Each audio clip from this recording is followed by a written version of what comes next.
மாபெரும் திறந்த இணையவழி பாடநெறி கற்றல் மூலம் இணைந்திருக்கும் மாணவர்கள் அனைவருக்கும் வணக்கம். நிலையான வளர்ச்சியின் முன்னோக்குகள் பற்றிய பாடத்திட்டத்திற்கு உங்களை வரவேற்கிறேன்.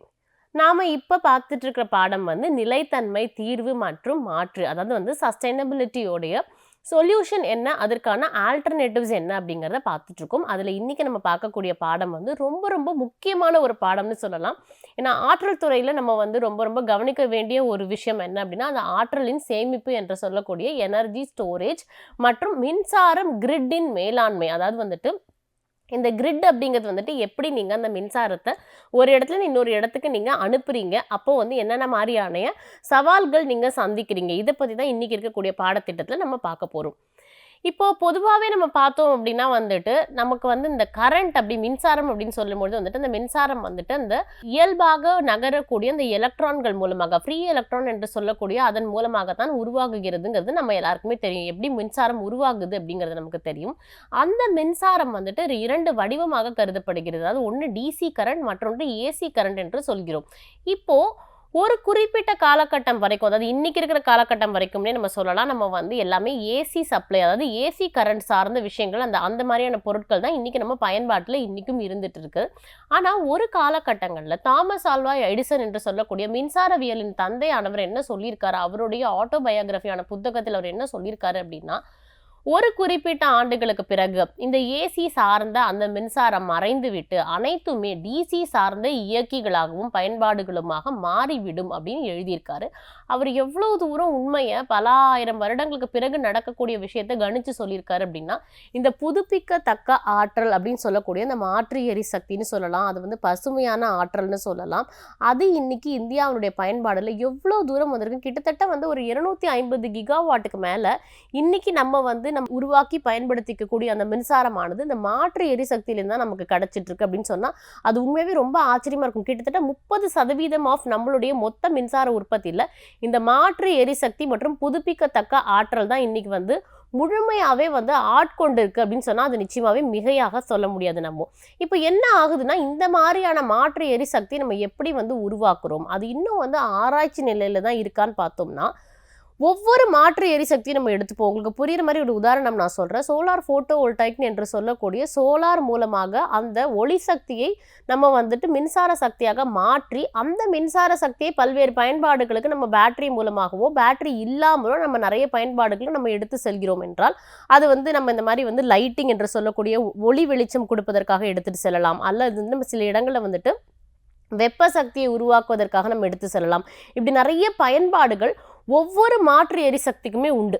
அப்போ நம்ம இது எப்படி பண்ண போகிறோம், எந்த விதத்தில் அந்த இதை நம்ம உற்பத்தி செய்கிறோம், அதே நேரத்தில் இந்த மாதிரியான அந்த புதுப்பிக்கத்தக்க எரிசக்தியில் இருக்கக்கூடிய மிகப்பெரிய பிரச்சனை அல்லது சவால் என்ன சொல்லலாம் அப்படின்னா, அது ஒரு குறிப்பிட்ட கால வரையறைக்குள்ளே மட்டும்தான் நமக்கு கிடைக்கும். ஃபார் அன் எக்ஸாம்பிள், சூரிய சக்தி அப்படிங்கிறது நம்மளுக்கு எல்லா நேரமும் கிடைக்காது. காலையில் ஒரு குறிப்பிட்ட நேரம் நம்ம நல்லா எடுத்துக்கிட்டோம்னா ஒரு 7:30 மணிலேருந்து சாயங்காலம் ஒரு 3:30 மணி 4 மணி வரைக்கும் நமக்கு அந்த ஆற்றல் சக்தி கிடைக்குது. அது மூலமாக நம்ம இந்த ஒளி சக்தியை நம்ம மின்சார சக்தியாக மாற்றி அதை நம்ம பயன்பாடுகளுக்கு நம்மளால எடுத்து செல்ல முடியும். ஆனால் மற்ற நேரங்களில் இப்போ நமக்கு நம்ம அந்த பயன்பாடுகள் இருக்காதா? இப்போ எங்கள் வீட்டில் லைட் ஃபேன் நான் மற்ற நேரத்தில் பயன்படுத்த மாட்டேன்னா, அப்போ நான் எப்படி அதை பயன்படுத்த முடியும்னு கேட்டால், அதுக்கு இந்த ஆற்றல் சேமிப்பு அப்படிங்கிறது ரொம்ப முக்கியம். எப்போல்லாம் அந்த ஆற்றல் சக்தி கிடைக்குதோ அப்போல்லாம் நான் அதை சேமித்து வச்சுக்கிறேன்.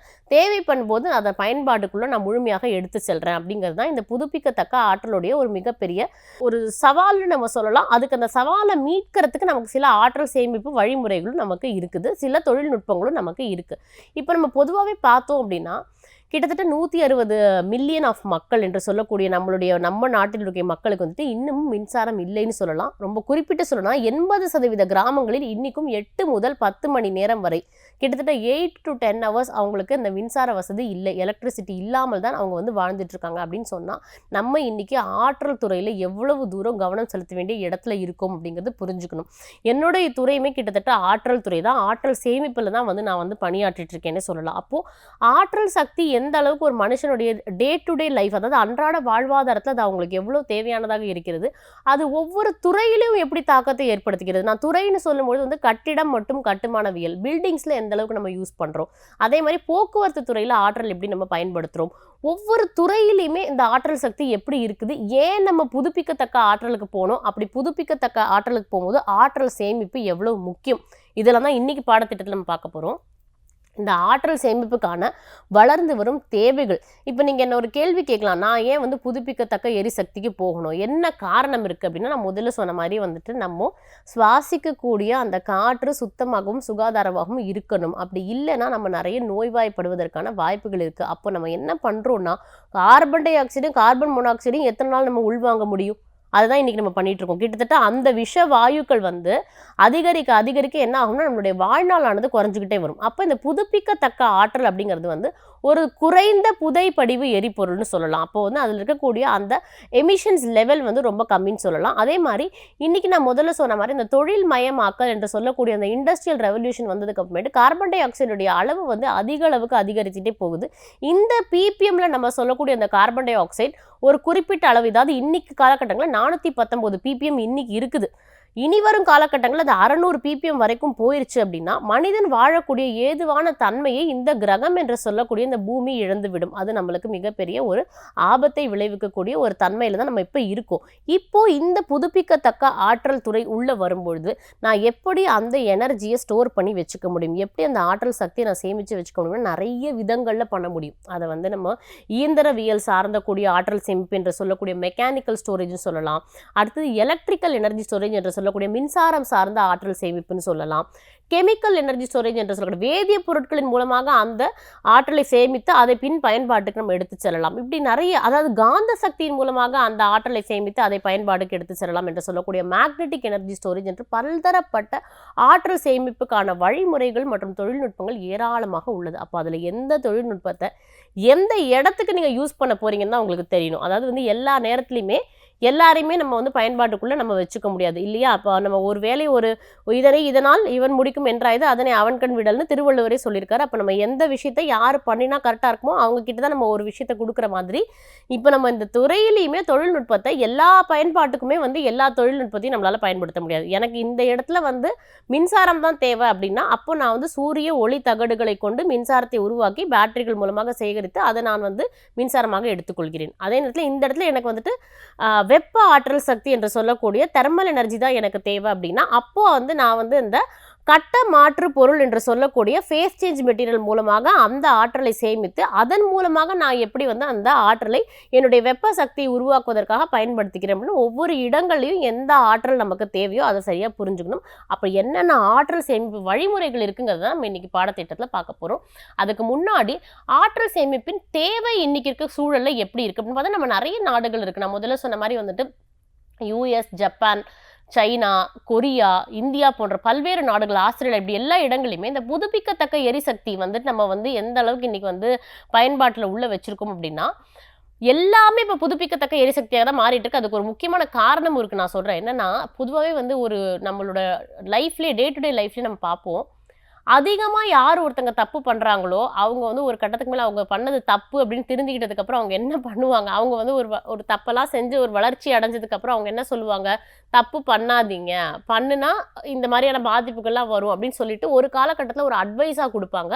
பின்னாடி என்ன பண்ணுவாங்க அப்படின்னா, நீ இந்த தப்பு பண்ணால் உனக்கு இந்த தண்டனை உண்டு அப்படின்னு சொல்லிடுவாங்க. அந்த மாதிரியான ஒரு கோட்பாடுக்குள்ளே வந்துடும். நான் ஏன் இதை இப்போ இந்த இடத்துல சொல்ல வரேன் அப்படின்னா, வளர்ந்த நாடுகளான யூஎஸ், யூகே எல்லாமே வந்து அவங்க எந்த அளவுக்கு காற்றை மாசுபடுத்த முடியுமோ அந்த அளவுக்கு நிறைய எமிஷன்ஸ் எல்லாம் உருவாக்கி அவங்களுடைய தொழில் வளர்ச்சி மேம்பாடு எல்லாம் முடிஞ்சதுக்கப்புறம் இப்போ தான் அவங்க சுற்றுச்சூழல் பற்றி பார்க்குறாங்க. சுற்றுச்சூழல் பற்றி பார்க்கும்பொழுது இனிமேல் நீங்கள் வந்து மாற்று எரிசக்தி அதுக்கு தான் போகணும், ஆற்றல் சேமிப்பு தொழில்நுட்பங்கள் நீங்கள் உருவாக்கிக்கணும், அதுதான் வந்து நல்லது அப்படின்னு சொல்லிட்டு அதுக்கு சில மானியங்கள் அவங்க கொடுக்குறாங்க, சில பெனிஃபிட்ஸ் அவங்க கொடுக்குறாங்க.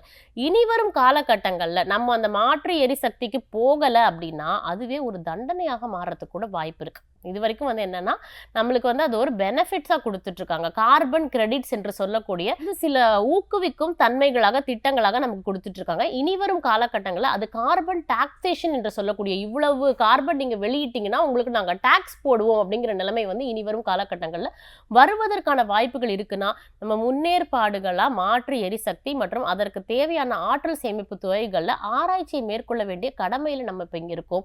அதில் நிறைய வழிமுறைகள் இருக்குது. அதாவது வந்துட்டு இன்னைக்கு வந்து அழுத்தப்பட்ட நீர் சார்ந்த ஆற்றல் சேமிப்பு என்று சொல்லக்கூடிய பம்ப்டு ஹைட்ரோ ஸ்டோரேஜாக இருக்கலாம், அல்லது வந்துட்டு அழுத்தப்பட்ட காற்றின் மூலமாக ஆற்றலை சேமிப்பது என்று சொல்லக்கூடிய கம்ப்ரஸ்ட் ஏர் எனர்ஜி ஸ்டோரேஜாக இருக்கலாம், வேதிப்பொருட்கள் கொண்டு இயங்கக்கூடிய பேட்டரி ஸ்டோரேஜாக இருக்கலாம். இப்படி பல்வேறுபட்ட ஆற்றல் சேமிப்பு வகைகள் மற்றும் தொழில்நுட்பங்கள் இருந்தாலும் இனி வரும் காலகட்டங்களில் இந்த எரிசக்தி சேமிப்புக்கான உலகளாவிய சந்தை, அந்த மார்க்கெட் என்று சொல்லக்கூடிய எனர்ஜி ஸ்டோரேஜ் மார்க்கெட் வந்து கிட்டத்தட்ட 6 மடங்கு இரட்டிப்பாகும் வாய்ப்பு உள்ளது. அந்த வாய்ப்பை தான் நான் இந்த வரைபடத்தில் காட்டியிருக்கேன். 2016 2030 ஆண்டுக்குள்ள அது எப்படி இரட்டிப்பாக மாறுவதற்கான வாய்ப்புகள் எப்படி கணிச்சிருக்காங்கிறத நம்ம இன்னைக்கு பார்த்துட்டோம்.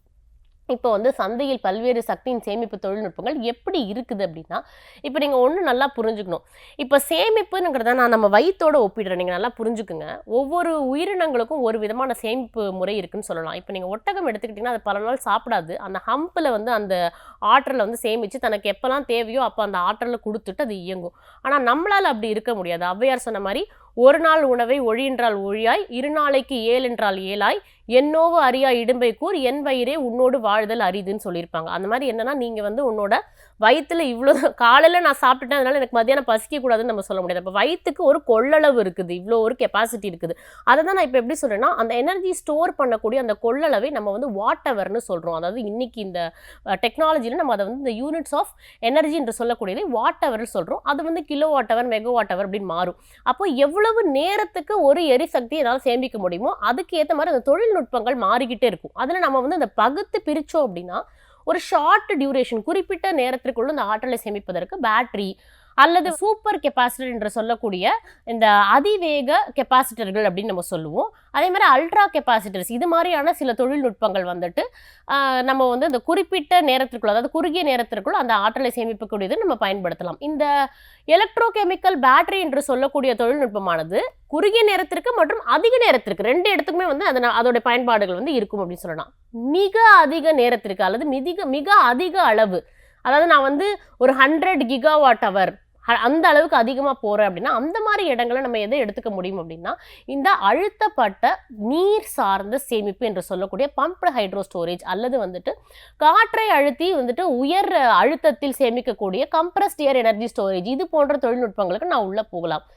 என்னுடைய இன்ஜின் என்று சொல்லக்கூடிய போக்குவரத்தில் நான் பயன்படுத்தக்கூடிய, அதாவது ஒரு குறுகிய நேரத்திற்கு எனக்கு அதிகமான எனர்ஜி வேணும், அதிகமான ஆற்றல் வேணும் அப்படின்னா அதில் வந்து இந்த ஸ்ட்ரோக் இன்ஜின்ஸில் நம்ம பயன்படுத்தக்கூடிய ஃப்ளைவீல் போன்ற தொழில்நுட்பங்கள், அல்லது அந்த காந்த சக்தியின் மூலமாக ஒரு குறுகிய நேரத்திற்கு தேவையான அந்த ஆற்றலை சேமிக்கக்கூடிய மேக்னெட்டிக் எனர்ஜி ஸ்டோரேஜ் என்று சொல்லக்கூடிய இது போன்ற சில தொழில்நுட்பங்கள் எல்லாமே அந்த அளவு, நேரத்தின் அளவுகோலை வைத்து நம்ம வந்து அந்த பயன்பாட்டை சொல்ல முடியும். எப்பவுமே வந்து நம்ம ஆற்றல்னு சொல்லும் போது வாட் அவர், அதாவது எவ்வளவு பவர் எவ்வளவு நேரத்திற்கு பயன்படுகிறதுங்கிறத வச்சு நம்ம வாட் ஹவர்னு சொல்கிறோம். அதனால பவர் அப்படிங்கிறது வந்து ஒன்லி அந்த எலக்ட்ரிசிட்டியோட குறியீடு மட்டும்தான் அந்த பவர், இந்த கெப்பாசிட்டி டு டூ ஒர்க், எவ்வளோ நேரம் பண்ண முடியுங்கிறது. அதை வந்து எவ்வளவு நேரத்திற்கு பண்ணலாம் அப்படின்னு சொல்லும்போது அது வந்து ஆற்றலாக கருதப்படுகிறது. அப்போ சில வினாடிகள்லேருந்து பல மணி நேரங்கள், பல மணி நாட்கள் வரைக்கும் அது எவ்வளோ தூரத்துக்கு அந்த ஆற்றலை சேமிக்க முடியுங்கிறதா நம்ம அந்த சந்தையில் இருக்கக்கூடிய ஒவ்வொரு ஆற்றலையும் நம்ம பகுத்து பார்க்குறோம். அது வெவ்வேறு விதமான தொழில்நுட்பங்கள் இருக்குது. அந்த ஒவ்வொரு தொழில்நுட்பத்தையும் ஏதோ ஒரு புதுப்பிக்கத்தக்க எரிசக்தியின் மூலமாக நம்ம கனெக்ட் செஞ்சுக்க முடியும். அதுக்கான வழிவகைகள் உண்டு. அது எப்படி நம்ம பார்த்தோம்னா இன்னைக்கு மின் கட்டமைப்பில் ஆற்றல் சேமிப்பின் பங்கு எப்படி இருக்கு. நான் முதல்ல சொன்னா மின் கட்டமைப்பு அப்படிங்கிறது தான் வந்து கிரிட்னு நம்ம சொல்றோம். அந்த கிரிட் வந்து நம்ம எப்படி பயன்படுத்துறோம் அப்படின்னா இன்னைக்கு நிறைய இடங்கள்ல வந்துட்டு லோட் டெஸ்பேச் சென்டர் என்று சொல்லக்கூடிய, அதாவது என்ன ஒவ்வொரு லோடுங்கிறது நான் உங்களுக்கு புரியுற மாதிரி சொல்றேன். இப்போ என்னோட வீட்டில் எனக்கு ஒரு நாளைக்கு இவ்வளவு வாட் ஆஃப் பவர் தேவைப்படுது, அது இவ்வளவு மணி நேரம் தேவைப்படுதுன்னா நான் ஒரு நாளைக்கு ஒரு 5 யூனிட் எலக்ட்ரிசிட்டி நான் எடுக்கிறேன்னு வச்சுக்கோங்க. ஒரு உதாரணத்துக்கு நான் சொல்றேன், 5 யூனிட் ஆஃப் எலக்ட்ரிசிட்டி ஒரு நாளைக்கு நான் பயன்படுத்துறேன் அப்படின்னா அப்படின்னா அதுக்கு தேவையான அந்த மின்சாரம் வந்து எனக்கு அந்த கட்டமைப்பு, அந்த மாநிலத்தினுடைய கட்டமைப்பு மையத்திலிருந்து எனக்கு வந்து ஒவ்வொரு வினாடிக்கும் இந்தந்த மாதிரியான மாறுதல்கள் இங்கெங்கெல்லாம் இருக்கும் அப்படின்னு சொல்லி அவங்க அதை கண்காணிச்சு அதுக்கு தேவையான அளவுக்கு ஆற்றலை ஒவ்வொரு இடங்களுக்கும் கொடுத்துட்டு இருக்காங்க. அப்போ அது வீடுகளுக்கு ஒரு மாதிரி இருக்கும், கமர்ஷியல் மால்ஸுக்கு ஒரு மாதிரி இருக்கும், திரையரங்குகளுக்கு ஒரு மாதிரி இருக்கும், மதம் சார்ந்த கோயில்கள் மசூதிகளுக்கு வேற மாதிரி இருக்கும்.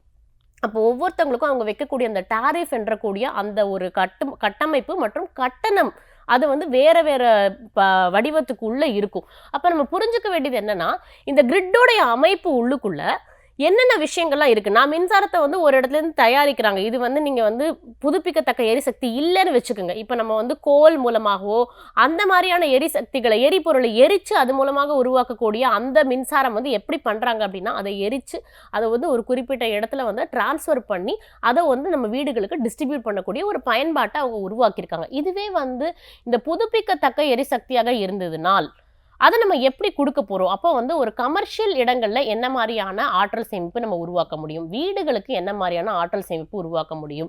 வணிகம் மற்றும் வர்த்தகம் சார்ந்த இடங்கள்ல என்ன ஆற்றல் சேமிப்பு உருவாக்க முடியும்? இது மாதிரி நம்ம பிரிச்சு எடுத்துக்கணும். அதே மாதிரி மொத்தமா, அதாவது நான் சொன்ன மாதிரி வந்து அதிக அளவு கிகாவாட் ஆஃப் எனர்ஜியை நான் வந்து சேவ் பண்றேன்னா அதுக்கு என்ன மாதிரியான ஆற்றல் சக்தி வேணும்? அப்போ அது எல்லாத்தையுமே ஒரே வடிவமைப்புக்கு உள்ள கொண்டு அந்த மின் கட்டமைப்பு என்று சொல்லக்கூடிய அந்த கிரிட் மேனேஜ்மெண்ட் நான் எப்படி பண்றேன்? அதுதான் வந்து இங்க வந்து மிகப்பெரிய ஒரு சவாலா இருக்கக்கூடிய விஷயம். அதை பத்தி தான் நம்ம இன்னும் கொஞ்சம் விரிவா நம்ம பார்க்க போறோம். இதுக்கு முன்னாடி நம்ம தெரிஞ்சுக்க வேண்டிய விஷயம் என்ன அப்படின்னா, முதல்ல சொன்ன மாதிரி வந்து ஒவ்வொரு துறைக்குமே ஆற்றலுடைய தேவை அப்படிங்கிற ஒரு அளவு இருக்குது ஆக்சுவலா. அப்படி பார்க்க போகும்போது பெரும்பாலுமே நம்மளுடைய மிகப்பெரிய பிரச்சனையா நம்ம கருதக்கூடியது என்ன அப்படின்னா, இந்த கட்டிடம். அதுதான் இன்னைக்கு வந்து எல்லா காலேஜஸ் எடுத்துக்கிட்டாலோ எல்லா வீடுகள்லயும் நிறைய அபார்ட்மெண்ட் பில்டிங்ஸ் இதெல்லாம் ஏறிக்கிட்டே போயிட்டே இருக்கு. அப்ப என்ன ஆகுதுன்னா, கட்டிடங்களுக்கு பயன்படுத்தக்கூடிய அந்த எரிசக்தி, அதான் அந்த நுகர்வோர்கள் தான் வந்து என்ன ஆயிட்டாங்கன்னா நிறைய ஆயிட்டாங்க. இன்னைக்கு இந்தியா முழுக்க வந்து எல்லா கட்டிடங்கள்லயும் வந்து நிறைய விளக்குகள் பயன்படுத்துறோம், நிறைய கணினிகள் மற்றும் அது சார்ந்த பொருட்கள் நம்ம நிறைய பயன்படுத்துறோம், எலக்ட்ரிக் கெய்சர்ஸ் நம்ம ஆப்ரேட் பண்றோம். இது மாதிரி நிறைய பொருட்கள் நம்ம பயன்படுத்திட்டே போகும்போது என்ன ஆகுது அப்படின்னா, நம்மளுடைய ஆற்றலுக்கான தேவை வந்து நாளுக்கு நாள் அதிகரிச்சுட்டு போயிட்டே இருக்குது. அப்போ நம்ம எப்படி அந்த எரிசக்தியை உருவாக்க போறோம்? அந்த டிமாண்ட் என்று சொல்லக்கூடிய அந்த நம்மளுடைய தேவையானது பன்மடங்கு உயர்ந்துகிட்டே போகுது.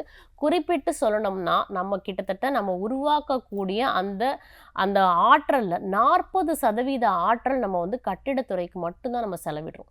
அந்த 40% நல்லா நீங்க புரிஞ்சுக்குங்க. அதான் 40ன்னு போட்டிருக்கேன். அந்த டயக்ராம்ல பார்த்தீங்கன்னா உங்களுக்கு புரியும். அதாவது நான் வந்து என்னுடைய பில்டிங்ஸ்க்கு மட்டும், அதாவது வந்து வணிகம் மற்றும் வணிகம் சார்ந்த பில்டிங் மட்டும் இல்லை, பொதுவாகவே எல்லா பில்டிங்ஸ்க்குமே நான் ஒட்டுமொத்தமாக வச்சுட்டோம்னா நம்ம உருவாக்கக்கூடிய ஒரு நாடு அது உருவாக்கக்கூடிய ஆற்றலில் 40% கட்டிடங்களுக்கு மட்டுமே செலவிடுகிறது. அந்த 40%, 40ல் 50% புரிஞ்சுக்குங்க. அந்த 40%ல் 50% எதுக்கு பயன்படுத்துகிறோன்னா, அந்த கட்டிடங்களை ஒன்று வெப்பமயமாக்குதலுக்கோ அல்லது குளிரூட்டத்திற்கோ நம்ம பயன்படுத்துகிறோம். அதாவது என்னன்னா, ஸ்பேஸ் கண்டிஷனிங் என்று சொல்லக்கூடிய இருப்பிடத்தை சரியான முறையில் பதத்தில் வைத்துக் கொள்ளுதல் தான் ஸ்பேஸ் கண்டிஷனிங். அது என்ன பதத்தில் கரெக்டாக வச்சுக்கிறது அப்படின்னா, சில அந்த வளர்ந்த ஐரோப்பா நாடுகள்ல பார்த்தீங்கன்னா, அது வந்து குளிர் நாடுகள், குளிர் பிரதேசங்கள்னு சொல்லுவோம். அங்கெல்லாம் வந்துட்டு என்னன்னா, அந்த இதில் உள்ளே இருக்க முடியாது. அங்கே என்ன பண்ணுவாங்கன்னா, ஒரு குழாய் மூலமாக வெப்ப சக்தியை வந்துட்டு அவங்க சுழற்சி முறையில் கொடுப்பதன் மூலமாக அந்த இருப்பிடத்தை வந்து ஒரு குறிப்பிட்ட டெம்பரேச்சர் என்று சொல்லக்கூடிய வெப்பநிலையில் அவங்களால வச்சுக்க முடியும். அவங்களுக்கு அந்த சூடு வந்து அந்த அறையில் அவங்களுக்கு கிடைக்கும். ஆனால் இந்தியா போன்ற நாடுகள் அது வந்து ரிவர்ஸ்னு சொல்லலாம். இங்கெல்லாம் எப்படி இருக்குது, ரொம்ப ஹாட்டாக இருக்குது. அப்போ நம்ம என்ன பண்ணுறோம், ஏசி பயன்படுத்துகிறோம் இல்லையா?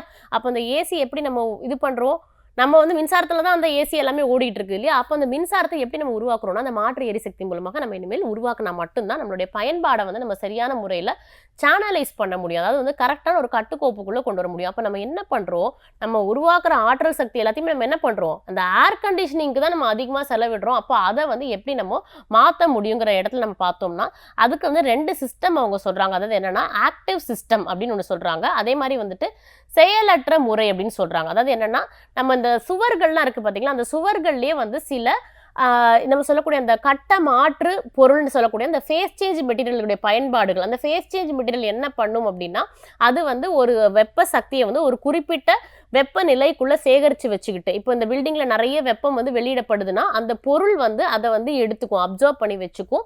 அப்போ உங்களுக்கு அந்த இடம் வந்து வெப்பமயம் ஆகுதலை வந்து கம்மி பண்ணும். அப்போ அது எந்த டெம்பரேச்சர்ல பண்ணுது, அதோடைய டென்சிட்டி எந்த அளவுக்கு இருக்கும், அந்த மாதிரி அதுக்கான சில உள்பொருட்கள், சில உள் கட்டமைப்பு வேல்யூஸ் நிறைய இருக்குது. அது எல்லாத்தையும் எடுத்துக்கிட்டு அதுக்கு தக்கன மாதிரியான பொருட்களை அந்த சுவர்களோட நம்ம பொருத்தி அந்த பில்டிங்க்கு தேவையான அந்த ஒரு வெப்ப சூழலிலேயே நம்ம கரெக்டாக அதை மெயின்டைன் பண்ணுறோமா, அதை கண்டிஷன்டாக நம்ம மெயின்டைன் பண்ணுறோமாங்கிறது தான் இங்கே ரொம்ப ரொம்ப முக்கியம். அப்போ என்னன்னா, இந்த வெப்பம் சேகரித்தல் கூட, அதாவது நம்ம தெர்மல் ஸ்டோரேஜ்னு சொல்லுவோம், அதை வந்து வெப்ப ஆற்றல் சேகரிப்பு அப்படிம்போம். அப்போ அது ஒரு விதமான சேகரிப்பு. அதை நம்ம எப்படி பண்றோம், என்னென்ன முறைகள் நம்ம பண்றோம். சில இடங்களில் தண்ணீரை வச்சு கூட அந்த வெப்பத்தை நம்மளால சேகரிக்க முடியும். சில இடங்களில் சில வேதிப்பொருட்கள், இப்போ நான் முதல்ல சொன்ன மாதிரி பாரஃபின் வேக்ஸ் என்று சொல்லக்கூடிய கட்ட மாற்று வேதிப்பொருள் மூலமாகவும் நம்ம சேவிக்கலாம். இந்த மாதிரி நிறைய வந்து பொருட்கள் இருக்குது. அது எல்லாத்தையுமே நம்ம எப்படி வந்து பயன்பாட்டுக்குள்ள கொண்டு வரோங்கிறத இங்க நம்ம பார்க்கணும். அடுத்து வந்து செயலற்ற குளிரூட்டலின் அணுகுமுறை, அது என்னன்னா அந்த பாசிவ் மெத்தட் அப்படின்னு நம்ம சொல்லுவோம். எப்படி வந்து அந்த பாசிவ் மெத்தட் நம்ம உள்ள கொண்டு வர முடியும் அப்படின்னா, நிழல் மற்றும் வெப்ப மின் தேக்கு திறன், நம்ம எப்படி வந்து அந்த மூலமா வந்து அந்த அந்த வெப்பத்தை வந்து நம்ம ஹோல்ட் பண்றோம், எவ்வளவு தூரத்துக்கு அதை வந்து சேமிக்க முடியும் அப்படின்னு நம்ம பார்க்குறோம். இது வந்து ஒரு கட்டிடத்தினுடைய குளிரூட்டும் சுமையை குறைவதற்கு பங்களிக்கிறது. நான் முதலே சொன்ன மாதிரி நம்ம பில்டிங்கை வந்துட்டு எந்த அளவுக்கு குளிர்ச்சியாக நம்ம வச்சுக்கிறோமோ அதுக்கு தான் நம்ம நிறைய ஆற்றல் செலவிடுறோம். அப்போ வந்து இந்த செயலற்ற குளிரூட்டலின் அறிமுகம் மூலமாக நம்மளால அதிக அளவு குளிரூட்டத்திற்கு தேவைப்படக்கூடிய ஆற்றல் வந்துட்டு செலவிடுதலை கம்மிப்படுத்த முடியும். அப்புறம் அதே மாதிரி என்ன, இது 2 முறைகளில் நம்மளால பண்ண முடியும் அப்படின்னு சொல்லணும். அது என்னன்னா, வெப்ப நுழைவை குறைக்க உறை வடிவமைப்பு மற்றும் செயலற்ற மாற்று கலப்பின் குளிரூட்ட நுட்பங்கள், இதன் மூலமாக நம்மளால வந்துட்டு இந்த பாசிவ் வே ஆஃப் கூலிங் அப்படிங்கிறத வந்து நம்மளால இம்ப்ளிமெண்ட் பண்ண முடியும். அதாவது செயலற்ற குளிரூட்ட முறையின் அணுகுமுறை மூலமாக நம்மளால வந்து இந்த குளிரூட்டத்திற்கு தேவையான அந்த ஆற்றலை நம்ம குறைக்கிறோம். அப்ப இது வந்து ஒரு விதமான ஆற்றல் மேனேஜ்மெண்ட் சொல்லலாம், எனர்ஜி மேனேஜ்மெண்ட் என்று நம்மளால சொல்ல முடியும். அடுத்து நம்ம பார்த்தோம்னா, இப்போ ஒரு பெரும்பான்மையாக ஒரு வார்த்தை எல்லா இடத்துலையும் பயன்படுத்தப்பட்டு வருகிறது. அது என்னன்னா மைக்ரோ கிரிட் அப்படின்னு சொல்கிறோம். இந்த மைக்ரோ கிரிட் அப்படின்னு நீங்கள் சொல்கிறது என்ன அப்படின்னா, உங்களுக்கு புரிகிற மாதிரி நான் சொல்கிறேன். இப்போ பொதுவாகவே வந்து மின்சாரத்தை வந்து நம்ம என்ன பண்ணுறோம் அப்படின்னா, கோல் போன்ற எரிசக்திகளை நம்ம எரிச்சு அது மூலமாக தான் நம்ம மின்சாரத்தை இது நாள் வரைக்கும் தயாரிச்சுட்டு இருந்தோம். இப்போ என்ன ஆச்சு, சுற்றுச்சூழல் மற்றும் மாசு கட்டுப்பாடு காரணமாக நம்ம அப்படியெல்லாம் போக வேண்டாம் அப்படின்னு நம்ம நினைக்கிறோம். அப்படி நினைக்கும் போது நிறைய இடங்கள் என்ன பண்ணுறாங்க, தனித்தனியாக நிறைய நிறுவனங்கள் அவங்கவுங்களே வந்து அந்த சோலார் பிளான்ட், நீங்கள் வீட்டில் போடுவீங்க இல்லையா, அந்த சோலார் ஃபோட்டோவோல்டைக் பிளான்ட் போட்டு அதன் மூலமாக வந்து அவங்களுக்கு தேவையான மின்சாரத்தை அவங்களே உருவாக்கி அதை பேட்டரியில் ஸ்டோர் பண்ணி அவங்களுடைய வீடுகளுக்கும் மற்றும் ஆலயங்களுக்கும் தேவையான அந்த ஆற்றல் சக்தி அவங்க எடுத்துக்கிறாங்க. அப்போ ஒரு குறிப்பிட்ட இடத்துக்கு உள்ளுக்குள்ள எனக்கு தேவையான அந்த மின்சாரம் மற்றும் வெப்ப சக்தியை நானே உருவாக்கிக்கிறேன், அது இவ்வளோ டிஸ்டன்ஸ்க்குள்ளே தான் இருக்கும்னா அதுக்கு பேர் மைக்ரோகிரிட். அந்த குறிப்பிட்ட இடங்களுக்குள்ள நானே அதை உருவாக்கிக்கிறேன் அப்படின்னா, இதில் நிறைய ஆற்றல் சேமிப்பு நம்மளால வந்துட்டு இது பண்ண முடியும். அதாவது பேட்டரி கொண்டு வரலாம். அதே மாதிரி வந்து காற்றின் தன்மையை வந்துட்டு கம்ப்ரஸ் செய்து, அதாவது காற்றை உள்ளடக்கி அந்த அந்த ஒரு அழுத்தத்தின் மூலமாக நம்ம வந்து ஆற்றலை சேமிக்கிறதுக்கு தான் கம்ப்ரஸ்ட் ஏர் எனர்ஜி ஸ்டோரேஜ்னு சொல்லுவோம். அது ரொம்ப சிம்பிள். ஒரு சாதாரண ஒரு விண்ட் எனர்ஜி, அதாவது காற்று எனர்ஜி மூலமாகவோ அல்லது சூரிய மின் தகடை கொண்டோ ஒரு கம்ப்ரஸரை இயக்குவதன் மூலமாக அதனால் வரக்கூடிய அந்த அந்த ப்ரெஷர் எனர்ஜியை, அந்த அழுத்த ஆற்றலை ஒரு டேங்க்ல, நம்ம ஒரு ஏர் டேங்க் என்று சொல்லக்கூடிய டேங்கில் சேகரித்து நமக்கு எப்பெல்லாம் தேவை அதிகரிக்கிறதோ அப்பெல்லாம் அந்த ஏரை ரிலீஸ் செய்து அதை வந்து ஒரு காற்று மோட்டார் என்று சொல்லக்கூடிய விசையாழி மூலமாக டிஸ்சார்ஜ் செய்து அதை வந்து மின்மாற்றி, அதாவது மின்மாற்றினா ஆல்டர்னேட்டர் என்று சொல்லுவோம். அதாவது வந்து அது ஒரு ஏசி சப்ளையாக எடுத்து அதை நம்ம வந்து அன்றாட ஏசி பொருட்களின் பயன்பாட்டுக்கு நம்மளால கொடுக்க முடியும். ஆனால் இந்த மாதிரியான சில தொழில்நுட்பங்கள்ல வந்துட்டு நம்ம சொல்லக்கூடிய அந்த செயல்திறன் என்று சொல்லக்கூடிய எஃபிஷியன்சி சிறிதளவு கம்மியாக இருக்கும். அப்போ நம்ம அந்த எஃபிஷியன்சியை எப்படி மேம்பாடு செய்ய முடியும், அதெல்லாம் வந்து ஆராய்ச்சிக்கான சில இடங்கள் அப்படின்னு நம்ம சொல்லலாம். அந்த ஆராய்ச்சிக்கான இடங்கள் நம்ம பார்க்கும்பொழுது இந்த வெப்பமயமாக்கப்பட்ட, நம்ம அந்த முதல்ல பார்த்தோம்ல, அந்த வெப்பமயமாக்கப்பட்ட தெர்மல் எனர்ஜி ஸ்டோரேஜ் என்ற ஆற்றல் சேகரிக்கும் தன்மையும் இந்த காற்றின் மூலமாக அழுத்தப்பட்ட ஒரு அந்த ஆற்றல் சேமிப்பு, இது ரெண்டையும் நம்ம வந்துட்டு ஒன்றாக இணைக்கிறோம். எப்படி ஒன்றாக இணைக்கிறோம்னா, நீங்கள் நல்லா பார்த்தீங்கன்னா இந்த கம்ப்ரஸர் பார்க்கக்கூடிய இந்த ஒரு இதில் வந்துட்டு அந்த ப்ராசஸ் நடக்கும்போது என்ன நடக்கும்னா, அதிக அளவு வெப்ப எனர்ஜி வந்து வெளியே வரும். அப்போ அந்த வெப்ப எனர்ஜியை நம்ம தனியாக சேமிச்சுக்கலாம். அப்படி சேமிக்கிறது மூலமா என்ன ஆகும்னா, அதிக அளவு காற்றை இந்த சிலிண்டரில் நம்மளால சேமிக்க முடியும். அப்போ இந்த மாஸ் ஆஃப் ஏர் வந்து அதிகமாகும். அதன் மூலமாக இந்த விசையாழியின் மூலமாக நம்ம அதிக அளவு ஆற்றலை வெளியே எடுக்க முடியும். அதே மாதிரி விசையாழியில் என்ன ஆகும் அப்படின்னா, அதிக அளவு வந்து குளிர் சார்ந்த ஆற்றல் கூல் எனர்ஜி வந்து என்னாகும் வெளியே வரும். அதையும் நம்ம வந்து என்ன பண்ணலாம் அப்படின்னா, தெர்மல் அப்படின்னாலே வந்து நம்ம நல்லா புரிஞ்சுக்கணும். தெர்மல்னா வந்து ஒன்லி வெப்பம் மட்டும் கிடையாது. வெப்பமும் குளிரும் சேர்ந்தது தான் தெர்மல்ங்கிற வார்த்தையை நம்ம சொல்றோம் ஆக்சுவலா.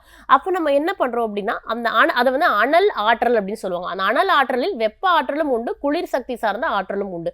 அப்போ இந்த விசையாழியில வந்து நமக்கு வரக்கூடிய அந்த குளிர் ஆற்றலையும் நம்ம வந்து தனியா இதே கூடிய இந்த அனல் ஆற்றல் மூலமாக சேகரித்து வைத்து, ஒரு பக்கம் நம்ம வந்து வெப்ப சக்தியும் இன்னொரு பக்கம் குளிர் சக்தியும் சேமிக்கிறதன் மூலமா அடிஷ்னலாக நமக்கு வெப்ப சக்தியும் கிடைக்குது, குளிர் சக்தியும் கிடைக்குது, மின்சாரமும் கிடைக்குது. அதனால இந்த CAES செயல்திறனானது அதிகரிக்கப்படுகிறது. அப்போ எந்தெந்த இடங்கள்லாம் கழிவுல வரக்கூடிய ஆற்றல் நம்ம சேமிக்க முடியும், அப்படி சேமிக்கிறது மூலமா அந்த மொத்தமா இருக்கக்கூடிய அந்த ஆற்றல் சேமிப்பு தொழில்நுட்பத்தினுடைய ஓவரால் செயல்திறன் எப்படி வந்து மேம்படுகிறதுங்கிறத நம்ம தெரிஞ்சுக்க முடியும். இப்படி ஒவ்வொரு தொழில்நுட்பத்துக்குமே சில டிராபேக்ஸ் என்று சொல்லக்கூடிய சில சவால்கள் இருக்கும். இப்போ நான் முதல்ல சொன்ன மாதிரி இந்த அழுத்தப்பட்ட காற்றின் ஆற்றல் சேகரிப்பு வந்து பார்த்தோன்னா இது வந்து ஒரு புது தொழில்நுட்பம் கிடையாது.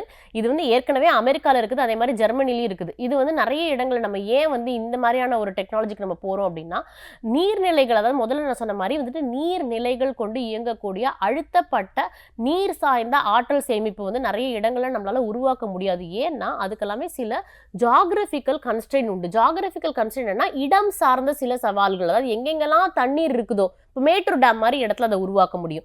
அப்போ எந்தெந்த இடங்கள்லாம் பண்ண முடியுமோ அங்கே மட்டும்தான் அதுக்கான பாசிபிலிட்டி இருக்குது. அப்போ அந்த தண்ணீர் அவைலபிலிட்டி இல்லாத இடங்களில் இந்த மாதிரி வந்து காற்றை வந்து ஒரு தொட்டியில் சேகரித்து அது மூலமாக நம்ம ஆற்றல் சேமித்து அது தேவையான நேரங்களில் நம்ம பயன்படுத்திக்க முடியும். அப்போது இதெல்லாம் பார்த்திங்கன்னா ரொம்ப நேரம் அந்த ஆற்றலை சேமிக்க முடியும், ரொம்ப நேரம் அண்ட் ரொம்ப காலத்திற்கு அந்த ஆற்றல் நம்மளால் வந்து சேகரித்து வச்சுக்க முடியும். இப்போ அடுத்து பார்த்தோம் அப்படின்னா, நான் முதல்ல சொன்ன மாதிரி CTES தொட்டியின் புகைப்பட காட்சி. CTES அப்படிங்கிறது கூல் தெர்மல் எனர்ஜி ஸ்டோரேஜ் என்று சொல்லக்கூடிய குளிர் அனல் ஆற்றலை எவ்வாறு சேமிக்க முடியும். முதல்ல சொன்ன மாதிரி இதற்குள்ள வந்துட்டு சில நேரங்கள் நம்ம தண்ணீரையும் பயன்படுத்தலாம். சில இடங்களில் வந்துட்டு அந்த கட்டமாற்று பொருள் என்று சொல்லக்கூடிய ஃபேஸ் சேஞ்ச் மெட்டீரியலை உள்ளே சேமிப்பதன் மூலமாக அது அந்த குறிப்பிட்ட ஆற்றலை அந்த பொருளை வந்து ஒரு குறிப்பிட்ட ஃப்ரோசன் எனர்ஜிலேயே அதை வந்து வச்சுக்குது. அந்த தன்மை, அந்த டெம்பரேச்சர், அந்த வெப்பநிலையிலேயே அதை வச்சுக்கிட்டு அந்த எனர்ஜி நமக்கு எப்போ தேவையோ, எப்போ தேவை வருகிறதோ அப்போ அதை வந்து வெளியில் ரிலீஸ் செய்வதன் மூலமாக நம்ம பயன்பாட்டுக்கு எடுத்துக்க முடியும். இப்போது இதனுடைய அமைப்புகளின் நன்மைகள் எப்படி இருக்குது அப்படின்னு பார்க்க போனோம்னா, குறைக்கப்பட்ட நிறுவப்பட்ட குளிரூட்டும் கோபுரம் மற்றும் ஜெனரேட்டரின் திறன் அது எப்படி இருக்குங்கிறத நம்ம பார்க்குறோம். அதே மாதிரி வந்துட்டு அந்த சில்லர் ஆலையில், அதில் சில்லர்னு ஒரு காம்பனண்ட் இருக்கும், அந்த ஆலையில் உள்ள மின் சாதனங்கள் எல்லா நேரத்திலும் முழு சுமையுடன் இயங்குகின்றன. அது வந்து ஒரு ஃபுல் லோடில் ஆப்ரேட் ஆகும்போது என்ன ஆகும் அப்படின்னா, அது வந்து ஒரு சிறந்த செயல்திறனை வழங்குகிறது. எப்பயுமே நம்ம வந்துட்டு என்னன்னா, அது எடுத்துக்கக்கூடிய லோடு வந்து முழுமையாக பயன்படும் போது தான் அது வந்து முழுமையான செயல்திறன் என்று சொல்லக்கூடிய பெட்டர் எஃபிஷியன்சியில் ஆப்ரேட் ஆகுதுன்னு சொல்லலாம். அடுத்து வந்து வேறுபட்ட கட்டண விதிப்புடன் கூடிய குறைந்த எரிசக்தி கட்டணத்திற்கு உச்ச நிலையற்ற எரிசக்தியை பயன்படுத்துதல். அதாவது என்னன்னா, நம்ம சொல்லக்கூடிய அந்த பிரைசிங் அப்படிங்கிறது வந்து இன்னைக்கு வந்து என்ன ஆகுதுன்னா, நிறைய ஃபிளக்சுவேஷன்ஸ் இருந்துகிட்டே இருக்கு. அந்த கட்டண விதிப்புடன் கூடிய குறைந்த எரிசக்தி கட்டணத்திற்கு இது வந்து நல்ல ஒரு ஏதுவான ஒரு தன்மையை உருவாக்குகிறது அப்படின்னு சொல்லலாம். அப்போ வந்து இந்த டாரிஃப் அண்ட் பிரைஸ் ஃபிக்சேஷன்ல எந்த அளவுக்கு இது போன்ற ஆற்றல் சக்திகள் வந்து பங்களிக்கிறது அப்படிங்கிறது நம்ம முக்கியமா பார்க்க வேண்டிய ஒரு விஷயமாக இருக்கிறது. அப்போ நீங்க நல்லா புரிஞ்சுக்கணும் என்ன அப்படின்னா, இந்த மாதிரியான ஆற்றல் சேமிப்பு தொழில்நுட்பங்கள் எதை கொண்டு பயன்படுகிறது, எவ்வாறு பயன்படுகிறது, அதை நம்ம எப்படி சேமிக்கிறோம், அதில் இருக்கக்கூடிய நன்மைகள் என்னென்ன, இந்த எல்லாமே நம்ம வந்து சரியான முறையில் தெரிஞ்சுக்கக்கூடிய இடத்துல நம்ம இருக்கோம். அடுத்து வந்து உந்தப்பட்ட ஹைட்ரோ இருப்பிடத்தில் வரையறுக்கப்பட்டுள்ளது. அதாவது வந்துட்டு நான் முதலே சொன்ன மாதிரி வந்து எந்தெந்த இடங்கள்லாம் வந்துட்டு, அதாவது வந்து அந்த தண்ணீரின் மூலமாக அந்த தண்ணீர் வந்து மேல் நோக்கி கீழே போகுது, கீழ் நோக்கி மேலே வரும்போது எப்படி அதை நீங்கள் வந்து ஒரு ஆற்றலாக சேமித்து என்னைக்கு உங்களுக்கு அந்த டிமாண்ட் வருதோ, அந்த தேவை ஏற்படுதோ அப்போ அதை மறுபடியும் டிஸ்சார்ஜ் செய்து அதை பயன்பாட்டுக்கு நீங்கள் எடுத்துக்கிறீங்க அப்படின்னு பார்க்கணும். இந்த பம்ப்டு ஹைட்ரோல நான் முதலே சொன்ன மாதிரி அது ஒரு சில இடங்களில் மட்டும்தான் நம்மளால வந்து பயன்படுத்த முடியும். எந்தெந்த இடங்கள்ல அந்த நீர்நிலைகளுக்கான வாய்ப்புகள் இருக்குதோ அங்கே மட்டும்தான் இதை நம்மளால வந்து உருவாக்க முடியும். அது ரிசர்வாயர் என்று சொல்லக்கூடிய நீர்நிலை தேக்கிகள் எந்தெந்த இடத்துல இருக்குதோ அங்கெல்லாம் தான் வந்து இந்த மாதிரியான அம்சங்களை வந்து நம்மளால உருவாக்க முடியும் அப்படின்னு நம்ம சொல்றோம். அடுத்து முதல்ல சொன்ன மாதிரி இந்த ஃப்ளைவீல் என்று சொல்லக்கூடிய அந்த ஃப்ளைவீல் நான் முதலே சொன்னேன், இது ஸ்ட்ரோக் இன்ஜின் என்று சொல்லக்கூடிய வாகனங்களில் நம்ம இப்போ பொதுவாகவே பார்த்தோம்னா இந்த மாதிரியான ஃப்ளைவீல்களை நம்ம பயன்படுத்தணும் அப்படின்னு சொல்லலாம். அது வந்து 100 to 2000 வினாடிகளுக்குள் கிட்டத்தட்ட 5 முதல் 50 கிலோவாட் வரை மின்சாரத்தை உற்பத்தி செய்யக்கூடிய தன்மையை பொருந்தி இருக்கிறது. இது வந்து ரொம்ப குறிப்பிட்டு சொல்லணும்னா இது வந்து இன்ஸ்டன்ட் எனர்ஜி ப்ரொவைடர் அப்படின்னு சொல்லணும். அப்படின்னா என்னன்னா, அதிக ஆற்றல் சக்தியை குறைந்த வினாடிகளுக்குள் கொடுக்கக்கூடிய ஒரு தன்மை பொருந்திய ஒரு தொழில்நுட்பம் அப்படின்னு சொல்லலாம். இதுல என்ன நம்ம நிறைய இடங்கள்ல வந்து நம்ம ஆராய்ச்சி மேற்கொள்ளக்கூடிய சில இடங்கள் இருக்குது. நான் முதல்லயே சொன்ன மாதிரி வந்து எப்படி இந்த கூல் தெர்மல் எனர்ஜி ஸ்டோரேஜ்ல சில இடங்கள் அந்த தொட்டிகளை எப்படி நம்ம வடிவமைக்க போறோம், அப்புறம் என்ன மாதிரியான பொருட்களை வந்து நம்ம உள்ளடக்க போறோம், அந்த கட்ட மாற்று பொருள் என்று சொல்லக்கூடிய அந்த ஃபேஸ் சேஞ்ச் மெட்டீரியலுக்கான ப்ராப்பர்ட்டிஸ் என்னென்ன இருக்கு, அது எப்படி நம்ம செலக்ட் பண்ணணும், இந்த மாதிரியான நிறைய குறிப்புகள் உள்ள இருக்கிற மாதிரி இந்த ஃப்ளைவீலுக்கும் நம்ம எப்படி இந்த பொருட்கள் மேம்பாடு செய்ய போறோம், அதை உருவாக்கும் போது அதோட செலவு குறைப்புகள் நம்ம எப்படி செய்ய முடியும், அப்போ மேம்படுத்தப்பட்ட உற்பத்தி எப்படி நம்மள உள்ள கொண்டு வர முடியும் என்று இந்த மாதிரியான சில ஏதுவான சில சூழல்கள் நமக்கு இருக்கு அப்படின்னு சொல்லலாம். அடுத்து ரொம்ப ரொம்ப முக்கியமா நம்ம பார்க்க வேண்டியது பேட்டரி எனர்ஜி ஸ்டோரேஜ் என்று சொல்லக்கூடிய அன்றாட பயன்பாட்டில் இருக்கக்கூடிய பேட்டரி. நம்ம வீடுகளில் கூட பேட்டரி உண்டுங்க. இப்போ எல்லாருமே பொதுவாக பேட்டரி அண்ட் இன்வெர்டர் நீங்கள் போட்டிருப்பீங்க. ஏன்னா இப்போ கரண்ட் போயிடுச்சுன்னா நம்ம வீட்டில் இன்வெர்டர் இருக்கு, நம்ம ஓடுதுன்னு சொல்லுவோம். எப்படி ஓடுது? நம்ம வீட்டில் நம்ம பயன்படுத்தக்கூடிய சக்தி வந்து ஏசி பவர் நம்ம யூஸ் பண்ணிட்டு இருக்கோம். நம்மளுக்கு பவர் கட் ஆகும்போது நம்ம என்ன பண்றோம், பேட்டரி வித் இன்வெர்டர் மூலமாக நம்ம பயன்பாட்டுக்கு. அப்படின்னா என்னன்னா, நம்ம பேட்டரியில டிசி பவராக நம்ம அந்த மின்சாரத்தை சேமிச்சுக்கிறோம். நமக்கு தேவைப்படும் போது அந்த டிசியை ஏசியாக மாற்றி நமக்கு அந்த இன்வெர்டர் வழங்குகிறது. அப்போ ஏசி சாதனங்கள்ல இருக்கக்கூடிய அனைத்து பொருட்களும் நம்ம வீட்டில் வந்து இயங்குது. அப்போ நம்ம என்ன பண்றோம் அப்படின்னா, இந்த ஒரு குறிப்பிட்டத்தக்க இந்த பேட்டரி அப்படிங்கிறது வந்துட்டு எப்படி என்னென்ன வேதிப்பொருட்கள் கொண்டு இது உருவாகிறது அப்படின்னு பார்த்தோம்னா, இதுல நிறைய வகைகள் இருக்குது. லெட் ஆசிட் பேட்டரி இருக்கு, நிக்கல் கேட்மியம் பேட்டரி இருக்கு, இந்த மாதிரி நிறைய பொருட்கள் இருக்குது. அப்போ உள்ளக்கூடிய அந்த மின்சார வேதி இயக்கங்கள் மூலமாக, அதாவது எலக்ட்ரோ கெமிக்கல் ரியாக்ஷன்ஸ் மூலமாகத்தான் இந்த பேட்டரிகள் எல்லாமே வந்து உருவாகிறதுன்னு சொல்றான். ஃபார் எக்ஸாம்பிள், இப்போ லெட் ஆசிட் நீங்க எடுத்துக்கிட்டோம் அப்படின்னா PbO2 என்று சொல்லக்கூடிய கேத்தோட் மற்றும் ஆனோட் பொருட்கள் வந்துட்டு H2SO4 சேர்ந்து இயங்கும் பொழுது இது வந்து உங்களுக்கு அந்த அவுட்புட் தேவையான அந்த அவுட்புட் நமக்கு கொடுக்குது. அதனால இந்த ஃப்ரீ எலக்ட்ரான்ஸோட மூவ்மெண்ட்னால அந்த மின்சாரமானது உற்பத்தி செய்யப்படுகிறது அப்படின்னு சொல்லலாம். அப்போ நம்ம வந்து இது எந்த அளவிற்கு கால வரையறைக்குள்ள இதை வந்து நம்ம சேமிக்குது, அதே மாதிரி வந்துட்டு எப்படி வந்து விரைவான அந்த ஏற்ற இறக்கங்கள் அந்த ஃப்ளக்சுவேஷன்ஸை எப்படி மேனேஜ் பண்ணுது, அதே மாதிரி தினசரி பயன்பாட்டிற்கு இது எந்த அளவுக்கு ஏதுவாக இருக்கிறது அப்படின்னு பார்த்தோம்னா, இது பெரிய அளவிலான வந்து இப்போ பொதுவாக பார்த்தோம்னா பேட்டரி வந்து ஆல்ரெடி நல்ல செயல்திறனை கொண்டிருக்கு. கிட்டத்தட்ட 90% மேலே பேட்டரிக்கு எஃபிஷியன்சி இருக்குன்னு நம்ம சொல்லலாம். அதே மாதிரி அது எந்த அளவுக்கு சார்ஜ் செய்யணும், எந்த அளவுக்கு டிஸ்சார்ஜ் செய்யணுங்கிறது ஒரு நல்ல கட்டுப்பாட்டுக்குள்ள இருக்குது. இதெல்லாம் ஏற்கனவே கண்டுபிடிக்கப்பட்ட ஒரு தொழில்நுட்பம் அப்படின்னு சொல்லலாம். முதல்ல சொன்ன மாதிரி இந்த மாதிரியான விநியோகிகம் பார்த்தீங்கன்னா நமக்கு வந்து இன்னைக்கு போக்குவரத்து துறையில கூட நம்ம உள்ள வந்துருச்சுன்னு சொல்லலாம். இதை வந்து நம்ம மின்சார வாகனம் அப்படின்னு சொல்றோம். இந்த மின்சார வாகனம் மூலமாக நம்ம எப்படி வந்து அந்த பேட்டரி பேங்க்ஸை நம்ம வந்து உள்ள வைக்கிறோம், அது வந்து எப்படி வந்து உள்ள இருக்கக்கூடிய பவர் எலக்ட்ரானிக் காம்பனன்ட் என்று சொல்லக்கூடிய அந்த ஏசியை டிசியா மாற்றக்கூடிய அந்த பொருள் மூலமாக எப்படி இது வந்து ஃபங்க்ஷன் ஆகுது, எப்படி வந்து அந்த மோட்டார் வந்து இயக்கக்கூடிய அந்த தேவையான அளவுக்கு ஆற்றலை இது கொடுத்து அந்த விசை சக்தியை இது உருவாக்குகிறது அப்படின்னு நம்ம பார்க்குறோம். அதுதான் வந்து இன்னைக்கு இருக்கக்கூடிய பயன்பாட்டில் இருக்கக்கூடிய மின்சார வாகனம் அப்படின்னு நம்ம சொல்றோம். அப்போ வந்து இது வந்து தினசரி அந்த சுமை சமன் செய்தல், அதே மாதிரி வந்துட்டு எப்படி அதை பேலன்ஸ் செய்து அது சமன்படுத்துதல், அதே மாதிரி பார்த்தீங்கன்னா அதிர்வெண் கட்டுப்பாடு, அதாவது எந்த அளவுக்கு அந்த வந்துட்டு அந்த அந்த ஒரு வைப்ரேஷன்ஸ் ஆகாமல் ஃப்ளக்சுவேஷன்ஸ் ஆகாமல் இது கண்ட்ரோலில் வச்சுக்குது அப்படின்னு நம்ம பார்க்குறோம். இது மாதிரியான பல விஷயங்கள் வந்துட்டு அதாவது பெரிய அளவிலான பயன்பாடுன்னு பார்க்கும்போது போட்டி மற்றும் வெகுஜன உற்பத்தி மூலம் பேட்டரி செலவுகளை குறைத்தல். நான் முதலே சொன்ன மாதிரி இந்த பேட்டரி அப்படிங்கிறது வந்து ஒரு குறிப்பிட்ட கால அளவுக்கு, அதாவது வந்துட்டு ஒரு அதிக ஹை ஸ்கேல் எனர்ஜி ஸ்டோரேஜில் பேட்டரி நம்ம கொண்டு போக முடியாது. ஏன்னா இது வந்து ஒவ்வொரு டைமும் ஒரு 4 ஆண்டுகளுக்கு ஒரு முறை இந்த பேட்டரியை வந்து நம்ம ரீப்ளேஸ் பண்ணிட்டு இருக்கக்கூடிய இடங்கள்ல இருக்கும். அதுவே வந்து நீங்க வந்து இந்த காற்றின் மூலமாக உந்தப்பட்ட ஆற்றல் சேமிப்பு சக்தி ஆகட்டும், அல்லது வந்துட்டு நீரின் மூலமாக வந்துட்டு இருக்கக்கூடிய அந்த நீர் அழுத்தத்தின் மூலமாக இருக்கக்கூடிய ஆற்றல் சேமிப்பாகட்டும், இதெல்லாம் வந்து பார்த்தீங்கன்னா லாங் ஸ்கேல் என்று சொல்லக்கூடிய அதிக அளவு அதிக நாட்கள் வந்துட்டு அதை ரீப்ளேஸ் பண்ணணுங்கிற அவசியம் கிடையாது. ஆனால் பேட்டரிஸை கண்டிப்பாக நீங்கள் 4 ஆண்டுகளுக்கு ஒரு முறை வந்து ரீப்ளேஸ் பண்ணிட்டு இருக்கும்பொழுது அதோடைய ரன்னிங் காஸ்ட் என்று சொல்லக்கூடிய அது ஒவ்வொரு ஆண்டுக்குமான ஒரு வரக்கூடிய வருமானங்கள் வந்துட்டு அது அதிகமாகவே நம்மளை வந்து செலவுகள் வந்து அதிகமாக்கும். அப்போ நீங்கள் வந்து என்ன மாதிரியான ஸ்கேலிங்குள்ள அந்த ஆற்றலை பயன்படுத்துறீங்க, அது குறுகிய காலகட்டம் ஒரு 4 ஆண்டுகளுக்கு வரைக்கும் சேமிச்சா போதுன்னா பேட்டரி போகலாம். 10 ஆண்டு 40 ஆண்டு நான் ஒரு சேமிப்பு திட்டத்தை போடுறேன், அது வந்து எனக்கு வந்து லாங் ரன்னுக்கு வரணும் அப்படின்னா அப்போ நீங்கள் என்ன மாதிரியான சேமிப்பு எடுக்கணும். அதே மாதிரி நான் சேமிக்கக்கூடிய ஆற்றல் மின்சாரத்துக்கு எடுத்துக்கிறேன்னா அல்லது வந்து நான் வெப்ப சக்திக்கு எடுத்துக்கிறேன்னா, வெப்ப சக்தினா அப்போ நீங்கள் வந்து என்ன எடுத்துக்கணும், தெர்மல் எனர்ஜி ஸ்டோரேஜுக்கு போகணும். அதே எலக்ட்ரிசிட்டினா பேட்டரி ஸ்டோரேஜுக்கு போகணும். அப்போ இந்த புரிதல் இன்னைக்கு இந்த வகுப்பில் நீங்கள் புரிஞ்சுக்கக்கூடிய ஒரே விஷயம் என்னன்னா, உங்களோட பயன்பாடு என்ன, அந்த பயன்பாடுக்கு என்ன தொழில்நுட்பத்தை நீங்கள் செலக்ட் பண்ணுவீங்க, அதுதான் உங்களுக்கு புரியணும். அது கரெக்டாக புரிஞ்சுட்டாலே இந்த ஆற்றல் சேமிப்பு அப்படிங்கிறத பற்றி நீங்கள் முழுமையாக புரிஞ்சுக்கிட்டீங்கன்னு சொல்ல முடியும். இப்போ நம்ம முதல்ல பார்த்தோம் அப்படின்னா இதில் வந்துட்டு அந்த ஆராய்ச்சிக்கான பகுப்புகள் எந்தெந்த இடத்துல இருக்குது அப்படிங்கும்போது இதில் வந்துட்டு இந்த பிளக்-இன் ஹைபிரிட் எலக்ட்ரிக்கலை எப்படி பயன்படுத்துவது? பிளக்-இன் ஹைபிரிட் எலக்ட்ரிக்கல்னு சொல்லும்போது நம்ம ரொம்ப கரெக்ட்டா பார்க்க வேண்டியது என்னன்னா, இதுல வந்துட்டு இன்டர்னல் கம்பஷன் இன்ஜினும் இருக்கும், பேட்டரியும் இருக்கும்.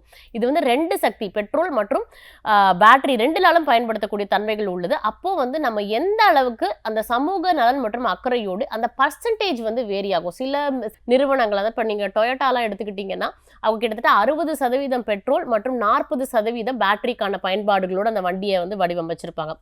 அப்போ ஒவ்வொரு நிறுவனங்களும் அவங்க டெவலப் பண்ணக்கூடிய அந்த டெக்னாலஜி வந்து அந்த பெர்சன்டேஜ் வில் வேரி. அதுக்கேத்த மாரியான வெஹிக்கிள்ஸ் வந்து நம்ம செலக்ட் பண்ணிக்கிறது மூலமாக சுற்றுச்சூழலுக்கு ஓரளவுக்கு நம்ம சாதகமான பயன்பாடு கொடுக்கக்கூடிய ஒரு ஆற்றல் சேமிப்பு தன்மையை நம்ம எடுத்துக்கிட்டோம் அப்படின்னு சொல்லலாம். இப்போ அடுத்து பார்த்தோம் அப்படின்னா, காந்த ஆற்றல் சேமிப்பு என்று சொல்லக்கூடிய சேமிப்பு சூப்பர் அது வந்து என்ன சொல்லுவோம்னா, கண்டக்டர்கள் என்று சொல்லக்கூடிய மின் கடத்திகள் அப்படின்னு சொல்லலாம். அப்போ அது என்ன அப்படின்னா, இது வந்து காந்த சக்தி அப்படிங்கும்போது பார்த்தீங்கன்னா, அது வந்து ஒரு காயில் வடிவத்துல அதை வந்து எப்படி நீங்க வந்து அந்த எஸ்எம்இஎஸ் என்று சொல்லக்கூடிய சூப்பர் கண்டக்டிங் மேக்னெட்டிக் எனர்ஜி சொல்லினா, அதிவேகமாக மின்சாரத்தை கடத்தக்கூடிய காந்த அலைகளின் மூலமாக எப்படி இந்த மின்சாரத்தை மின் ஓட்டத்தை அந்த காந்த அலைகள் என்று சொல்லக்கூடிய அந்த காயில்களில் அந்த எனர்ஜியை சேமிச்சு எப்பெல்லாம் நமக்கு தேவைப்படுதோ அதை எப்படி வெளியிடுது. அப்போ நம்ம அதுதான் நம்ம முக்கியமா பார்க்கணும். அப்போ என்னன்னா, இதை வந்து இந்த மாதிரியான மின் கடத்திகள் மின் சேமிப்பு, அதாவது அந்த மின்சாரத்தை கடத்தி சேமிச்சு வச்சு தேவையான நேரத்தில் அது வெளியிடுது. அப்போ இந்த 3 வேலைகளை நம்ம பண்ணுது.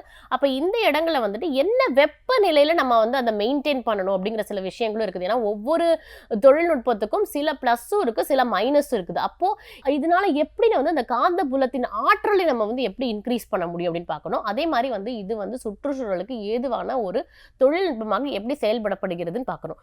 இந்த super conducting magnetic energy storage என்று சொல்லக்கூடிய எஸ்எம்இஎஸ்ல வந்துட்டு ஒரு மிகப்பெரிய நன்மை என்னன்னா, நான் முதல்ல சொன்ன மாதிரி இந்த பேட்டரி மற்றும் சூப்பர் கெப்பாசிட்டர்களை போல இது வந்து ஒரு குறுகிய நேரத்திற்கு தேவையான அந்த ஆற்றலை கொடுக்கிறது, அதிவேகமாக கொடுக்கிறது அப்படின்னு சொல்லலாம். அந்த லாங் ரன் என்று சொல்லக்கூடிய பல நாட்களுக்கு தேவையான அந்த இதை வந்து இதால கொடுக்கக்கூடிய தன்மை இதுக்கு கிடையாது அப்படின்னு நம்ம சொல்லலாம். இதுல சில வேல்யூஸ்கள் நம்ம தெரிஞ்சுக்கணும். அப்படின்னா என்னன்னா, எவ்வளவு அளவுக்கு அது கொள்ளளவு ஆற்றலை அதால் சேமிக்க முடியும், அது எந்த அளவுக்கு வந்துட்டு மின்சாரத்தை கொடுக்கும், அதோடைய அந்த ரேஞ்ச் எவ்வளோ அப்படின்னு கிட்டத்தட்ட 800 கிலோவாட் வரைக்கும் இது கொடுக்கும். அதே மாதிரி அது தாங்கக்கூடிய நேர அளவு எவ்வளோன்னு பார்த்தோம்னா 8 வினாடிகளுக்கு மேல் இது தாங்கும், அந்த அளவுக்கு இருக்கும். அப்புறம் அதில் இருக்கக்கூடிய அந்த அந்த டிசி கனெக்டிங் வோல்டேஜ் என்று சொல்லக்கூடிய ஏசிக்கும் டிசிக்குமான அந்த கனெக்டிங் லிங்க் வந்து 800 வோல்ட் வரைக்கும் போகக்கூடிய தன்மை உண்டு. அதே மாதிரி இதில் இருக்கக்கூடிய அந்த காந்தத்தினுடைய டயாமீட்டர் அளவு எந்த அளவுக்கு உள்ளது, அதே மாதிரி வந்துட்டு அந்த இண்டக்டிவிட்டி என்று சொல்லக்கூடிய காந்த கடத்தும் தன்மை எந்த அளவுக்கு இருக்கு, அப்புறம் அந்த இதோடைய ஹைட் எவ்வளவு தூரத்துக்கு இருக்கும், இது மாதிரியான பாராமீட்டர்கள்லாம் சேர்ந்து தான் வந்து ஒரு தொழில்நுட்பத்தை வடிவமைக்கிறதுக்கு நம்ம முக்கியமான ஒரு கூறாக இருக்கும். அப்புறம் சூப்பர் மின்தேக்கிகள் என்று சொல்லக்கூடிய சூப்பர் மின்சார கெப்பாசிட்டர் என்று சொல்றோம். அது ரொம்ப ரொம்ப சிம்பிளுங்க. இந்த நடுவில் இருக்கக்கூடிய இந்த படத்தை பார்த்தோம்னா டை எலக்ட்ரிக் மீடியம் என்று சொல்லக்கூடிய ஒரு மீடியத்தில் தான் இது வந்து இந்த மின்சாரத்தை வந்து தேக்கி வைத்துக் கொள்கிறது. அப்படி இந்த மின் காப்பு அடுக்குகள்னு சொல்லுவோம். மின் காப்பு அடுக்குகள் அப்படிங்கிறது வந்துட்டு இந்த எலக்ட்ரோட்ஸ் 2 சைடும் இருக்கும். ஒன்று வந்து பாசிட்டிவ் எலக்ட்ரோடு, இன்னொன்று வந்து நெகட்டிவ் எலக்ட்ரோடு. இதுக்கு நடுவில் வந்துட்டு என்னன்னா, இதில் வந்து இந்த பாலிமர்கள் தான் வந்து நம்ம வந்து பயன்படுத்துகிறோம். அதன் மூலமாக இந்த டை எலக்ட்ரிக் மீடியம்ல இது தேவையான ஆற்றலை சேகரித்து வைத்து எப்பொழுதுதான் தேவை ஏற்படுகிறதோ அப்போ வந்து அந்த ஆற்றலை வந்து வெளிப்படுத்துகிறது அப்படின்னு சொல்லலாம். அப்போ வந்துட்டு என்னன்னா, இந்த மட்பாண்டங்களுடன் கார்பன் நானோ குழாய்கள் சில இடங்களில் நம்ம என்ன பண்றோம்னா, சில கார்பன் நானோ டியூப்ஸை நம்ம ஆட் பண்ணுறது மூலமாக இதோடைய செயல்திறன்களை நம்மளால் வந்து அதிகப்படுத்த முடியும். அப்போ வந்து ஏற்ற இறக்கங்கள், அதாவது நான் முதல்ல சொல்லக்கூடிய அந்த ஃப்ளக்சுவேஷன்ஸ், அதாவது என்னன்னா நல்லா புரிஞ்சுக்கணும், இந்த புதுப்பிக்கத்தக்க எரிசக்தியில் மட்டும்தான் ஒரு மிகப்பெரிய பிரச்சனை இருக்குது. என்னன்னா, நமக்கு வரக்கூடிய எனர்ஜி என்று சொல்லக்கூடிய சூரியன்லேருந்து வரக்கூடிய எனர்ஜியும் வேரி ஆகிட்டே இருக்கும். நம்ம பயன்படுத்தக்கூடிய இந்த லோடு என்று சொல்லக்கூடிய இந்த விளக்குகளும் பார்த்தீங்கன்னா மாறிக்கிட்டே இருக்கும். ஒரு நேரத்துக்கு நமக்கு 5 கிலோவாட் தேவைப்படும், ஒரு நேரத்துக்கு 10 கிலோவாட் தேவைப்படும். ஆனால் நம்மளுக்கு சூரியன்லேருந்து எவ்வளோ கிடைக்கும், அது வந்து 2 கிலோவாட் கொடுக்கலாம், 5 கிலோவாட் கொடுக்கலாம், 10 கிலோவாட் கூட கொடுக்கலாம். அப்போ நம்ம என்ன பண்ணணும்னா, அந்த ஃப்ளக்சுவேஷன்ஸே, அதாவது நிலையற்ற தன்மையில் மாறி இருக்கக்கூடியதை அதுக்கு ஏதுவாக நீங்கள் அந்த ஆற்றல் சேமிப்பு அந்த இதை வந்து நீங்கள் வடிவமைச்சுக்கணும். அது எந்த டெக்னாலஜியாக வேணாலும் இருக்கலாம். அது வந்து பேட்டரியாக இருக்கலாம், அல்லது வெப்பம் சார்ந்த தேக்கிகளாக இருக்கலாம், அல்லது வந்து காற்றின் மூலமாக வந்துட்டு அந்த ப்ரெஷரின் மூலமாக நீங்கள் சேர்த்து வைக்கக்கூடிய அந்த மாதிரியான ஒரு ஸ்டோரேஜாக இருக்கலாம். இப்போ நான் சொன்ன மாதிரி இந்த சூப்பர் மின் தேக்கிகளாக இருக்கலாம், காந்த அலைகளின் தேக்கிகளாக இருக்கலாம். எப்படி இருந்தாலுமே அந்த ஃப்ளக்சுவேஷன்ஸை எப்படி நீங்கள் மீட் பண்ணுறீங்கிறத பொறுத்து தான் இது வந்து எவ்வளோ ஆயுள் காலம் பராமரிக்கப்படும் அப்படிங்கிறத நம்மளால் புரிஞ்சுக்க முடியும். அதற்கு ஏற்படக்கூடிய செலவுகளையும் நம்மளால் சரியான முறையில் புரிஞ்சுக்க முடியும். அதே மாதிரி மின் வேதியியல் சேமிப்பு என்பது வந்துட்டு எலக்ட்ரோ கெமிக்கல் ஸ்டோரேஜ்னு சொல்கிறோம். அது நத்திங் பட் பேட்டரிஸ் தான். அந்த பேட்டரியுடைய கொள்ளளவு வந்து எப்படி இருக்கும், அது வந்து அமில பேட்டரிகள் என்று சொல்லக்கூடிய அந்த ஆசிட் சார்ந்த அந்த லெட் ஆசிட் சார்ந்த பேட்டரிகளாக இருக்கலாம். நம்ம முதல்ல சொன்ன மாதிரி நிக்கல் கேட்மியமாக இருக்கலாம். இது வந்து பார்த்தீங்க அப்படின்னா ஏர் பேட்டரிஸ் என்று சொல்லக்கூடிய காற்றினுடைய பேட்டரிகள் கூட இன்னைக்கு இருக்குது. இது எல்லாமே வந்து இதோடைய ஆற்றல் அடர்த்தி என்று சொல்லக்கூடிய அந்த ஆற்றலின் டென்சிட்டி எந்த அளவுக்கு இருக்கும், அதே மாதிரி வந்துட்டு அந்த ஒவ்வொரு செல்லுடைய செயல்திறன்கள் எந்த அளவுக்கு இருக்கும், இதெல்லாம் பொறுத்து தான் வந்து நம்ம ஒரு பேட்டரிகளை இது பண்ணுறோம். முதல்ல நான் சொன்ன மாதிரி ஒவ்வொரு பேட்டரிகளுக்குமே சில ப்ரோஸ் அண்ட் கான்ஸ் இருக்கும். இதில் நம்ம பாராட்டக்கூடிய ஒரு விஷயம் என்ன அப்படின்னா, இது வந்து ஒரு குறிப்பிட்ட லிமிட்டட் சைக்கிள்ஸ்குள்ள, அதாவது சைக்கிள்னா என்ன சொல்லணும்னா சுழற்சின்னு சொல்லுவோம், ஒரு குறிப்பிட்ட சுழற்சிக்குள்ள அது இருக்குது. இது பொதுவாகவே நிறைய பயன்பாடுகள் இருக்கக்கூடிய ஒரு டெக்னாலஜின்னு சொல்லலாம்.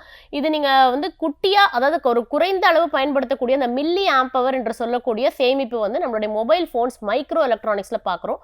அதுவே அதிக அளவுன்னு பார்க்கும்போது நம்ம சொல்லக்கூடிய பெரிய பெரிய பவர் ஸ்டோரேஜஸ்லாம் வந்துட்டு நம்ம பெரிய பெரிய பேட்டரிஸை பயன்படுத்துகிறோம். இது வந்துட்டு நம்ம பார்த்தோம்னா இது இருக்கக்கூடிய மிகப்பெரிய ட்ராபேக்ஸ் அப்படின்னு சொல்கிறது வந்துட்டு இதனுடைய அந்த ஆற்றல் சேமிக்கும் தன்மை என்று சொல்லக்கூடிய டென்சிட்டி என்பது இதில் கொஞ்சம் கம்மினே நம்ம சொல்லலாம்.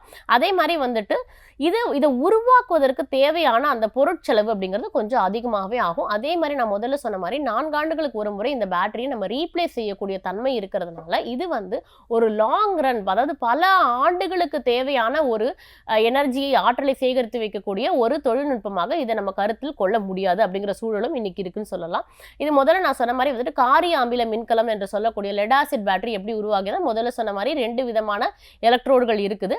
அதில் வந்துட்டு நம்ம பார்த்தோம்னா PbO2 என்று சொல்லக்கூடியது வந்து பாசிட்டிவ், அதே மாதிரி வந்துட்டு இந்த லெட் பிளேட் என்று சொல்லக்கூடியது நெகட்டிவாகவும் இருக்கிறது. இந்த PBயும் PbO2வும் H2SO4ஓடு இணைந்து இயங்கும் பொழுது அந்த ஃப்ரீ எலக்ட்ரான்ஸுடைய மூவ்மெண்ட்ஸ் உருவாக்கப்பட்டு அதன் மூலமாக மின்சாரமானது உருவாக்கப்படுகிறது.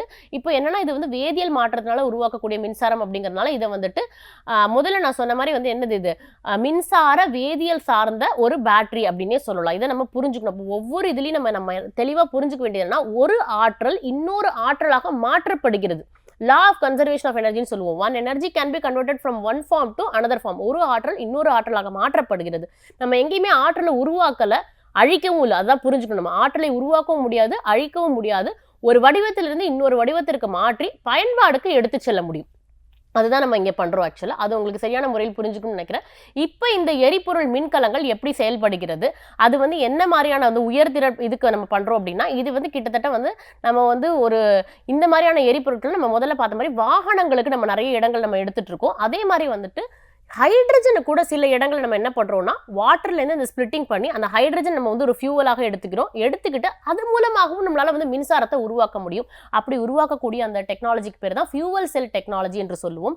அந்த ஃபியூவல் செல்லில் நிறைய, அதாவது நம்ம என்ன சொல்கிறோம்னா கார எரிபொருள் மின்கலங்கள் அப்படின்னு சொல்கிறோம். அது என்னன்னா வந்துட்டு ஆல்கலைன் ஃபியூவல் செல் அப்படின்னு சொல்கிறோம். அதில் நிறைய வடிவங்கள் இருக்குது. அது என்னன்னா வந்துட்டு பாலிமர் எலக்ட்ரோலைட் ஃபியூவல் செல் என்று சொல்லுவோம், PEM அப்படின்னு சொல்லுவோம். அதே மாதிரி PAFC என்று சொல்றது பாஸ்போரிக் ஆசிட், பாஸ்போரிக் அமில எரிபொருள் செல்கள் அப்படின்னு சொல்றோம். நம்ம இது எல்லாமே என்னன்னா இந்த மாதிரியான ஃபியூவல் செல்கள், இது எல்லாமே என்னன்னா ஹைட்ரஜனை ஃபியூவலாக எடுத்துக்கொண்டு செயல்படக்கூடிய ஒரு தொழில்நுட்பம் அப்படின்னு நம்ம சொல்லலாம். அடுத்து உருகிய கார்பனேட், அதாவது வந்துட்டு மோல்டன் கார்பனேட் என்று சொல்லக்கூடிய MCFC என்று சொல்லக்கூடிய இதுவும் ஒரு வகையான ஃபியூவல் செல். இது எல்லாமே என்னன்னா ஹைட்ரஜனை ஃபியூவலாக எடுத்துக்கொள்கிறது, வெவ்வேறு வடிவத்தில் எடுத்துக்கிறது. அதை நீங்க புரிஞ்சுக்கணும். ஆக்சுவலா உருகிய கார்பனேட் அப்படிங்கும்போது மோல்டன் கார்பனேட் மூலமாக ஹைட்ரஜனை எடுத்துக்குது.